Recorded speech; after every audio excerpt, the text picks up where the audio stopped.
Assalamualaikum anak-anak. Ya, di video kali ini kita akan membahas mengenai tahapan pelaksanaan penelitian. Kegiatan penelitian adalah suatu proses yang dimulai dengan penyusunan proposal atau rencana penelitian, pelaksanaan penelitian, penulisan laporan, dan presentasi hasil penelitian. Nah, untuk dapat melakukan penelitian dengan benar, diperlukan pemahaman yang baik tentang metode penelitian yang pada dasarnya merupakan suatu cara ilmiah untuk mengumpulkan data, menganalisis data, dan menarik suatu kesimpulan. Ketepatan penggunaan metode dalam melakukan suatu penelitian akan menghasilkan suatu hasil dan kesimpulan yang dapat dipertanggungjawabkan secara ilmiah. Dalam melakukan penelitian, peneliti harus memiliki sifat ilmiah, yaitu 1. Kritis, 2. Logis, dan ketiga, empiris. Kritis berarti pencarian kebenaran yang terbuka untuk diuji. Logis berarti memiliki landasan berpikir yang masuk akal dan benar. Sedangkan empiris berarti memiliki bukti nyata dan absah. Penelitian dapat dimulai dengan berpikir secara luas mengenai suatu permasalahan melalui studi pustaka, kemudian mengerucutkannya sehingga fokus dengan hipotesis yang tepat, dan dapat dioperasionalkan atau dapat dilakukan dengan metode penelitian yang sesuai. Selanjutnya, pengumpulan data dilakukan dan dianalisis dengan memberikan beberapa pandangan yang diperluas kembali sehingga dapat ditarik kesimpulan yang tepat. Biasanya, dalam melakukan suatu penelitian, kita seringkali mengalami kesulitan untuk memulainya. Nah, berikut ini adalah langkah-langkah yang dapat dijadikan sebagai panduan untuk mempermudah penelitian. Tahapan pelaksanaan penelitian. 1.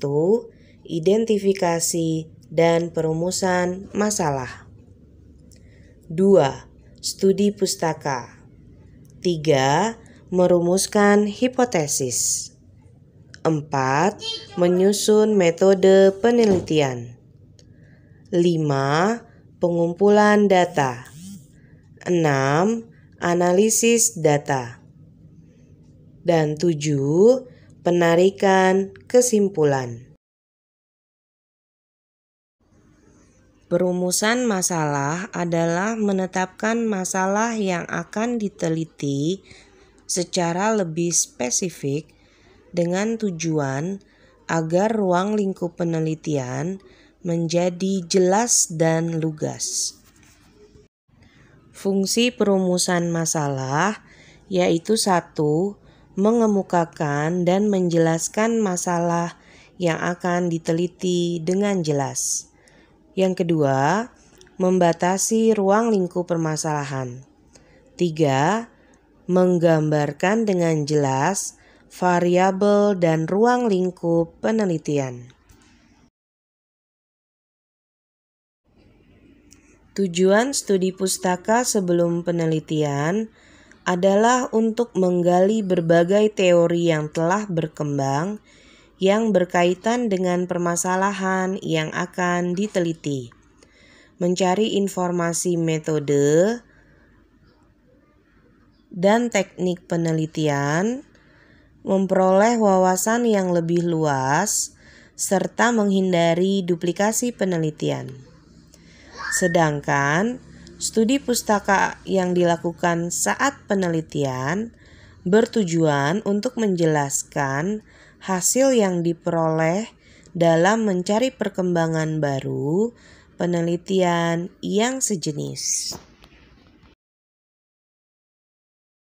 Hipotesis adalah dugaan sementara terhadap suatu masalah. Diperlukan untuk menemukan jawaban suatu masalah dengan melakukan penelitian yang didasarkan pengetahuan dan hasil studi pustaka. Berdasarkan metode yang digunakan, penelitian dibagi menjadi dua, yaitu 1. Penelitian kuantitatif atau quantitative research. 2. Penelitian kualitatif atau qualitative research. Penelitian kualitatif menekankan pada penelitian deskriptif yang berfokus pada pengamatan dan pengumpulan data.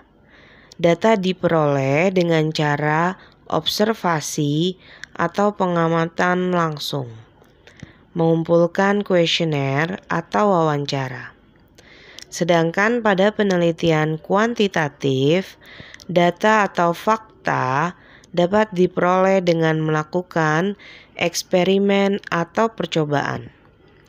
Pada penelitian kuantitatif, terdapat istilah yang disebut dengan variabel.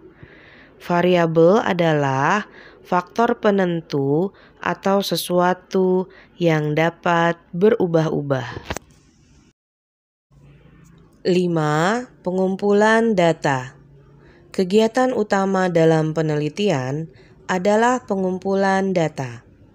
Data merupakan hasil pencatatan peneliti, baik yang berupa fakta atau angka yang diperoleh dari proses penelitian yang dapat dijadikan bahan untuk menyusun suatu informasi. 6. Analisis data. Analisis data adalah proses menginterpretasi data dengan menggunakan metode tertentu sehingga menjadi sebuah informasi. Interpretasi hasil analisis dilakukan untuk memperoleh jawaban, nilai tambah, dan manfaat yang dikaitkan dengan permasalahan dan tujuan penelitian. 7. Menarik kesimpulan. Kesimpulan yang didapat akan menjadi rujukan atau inspirasi bagi penelitian lanjutan yang akan dilakukan oleh orang lain. Semoga penjelasan Ibu dapat kalian pahami dengan baik ya. Selamat meneliti anak-anak. Assalamualaikum.